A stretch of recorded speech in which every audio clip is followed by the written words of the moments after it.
آل محمد كما صليت على إبراهيم وعلى آل إبراهيم إنك حميد مجيد. زما عزتمندو په دنیا کې څومره هم صابرین خلق دي، صبر کوي، الله تعالی په دنیا کې هم دغه مدد کوي، اجرونه ورته ورکوي، په آخرت کې هم اجرونه ورته ورکوي. زما عزتمندو صبر معنا دی بندول، خپل ځان په نیکۍ کې بندول.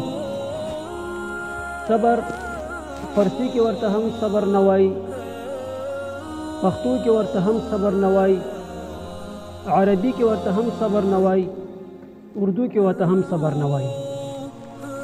اصل کې د قرآن او حدیث پورو سره صبر څو اقسام دي. یو صبر علی الطاعات دی، یو صبر علی المعصیت دی، یو صبر علی المصیبت دی.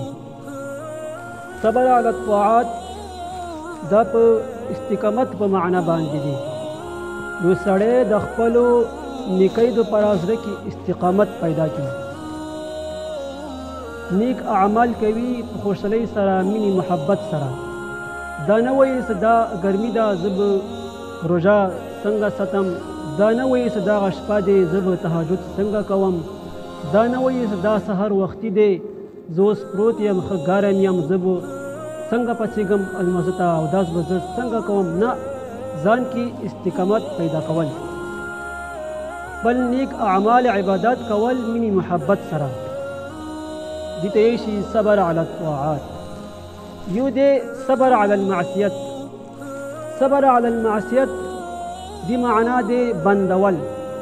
یو سړی د خپلو ګناهونو نه ځان بند کړي، نیکۍ طرف ته ځان رجوع کړي.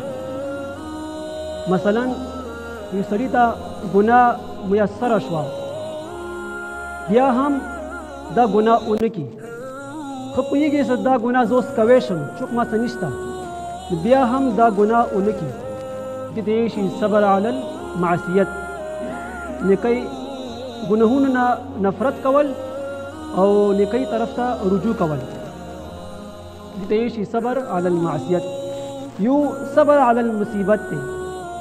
صبر علی المصیبت بیا عام دی، لکه مونږ معاشرې کې چې کوم څوک څه وفات شي بیا ته مونږ وایو صبر وکړه بس الله نه به راغلی وي.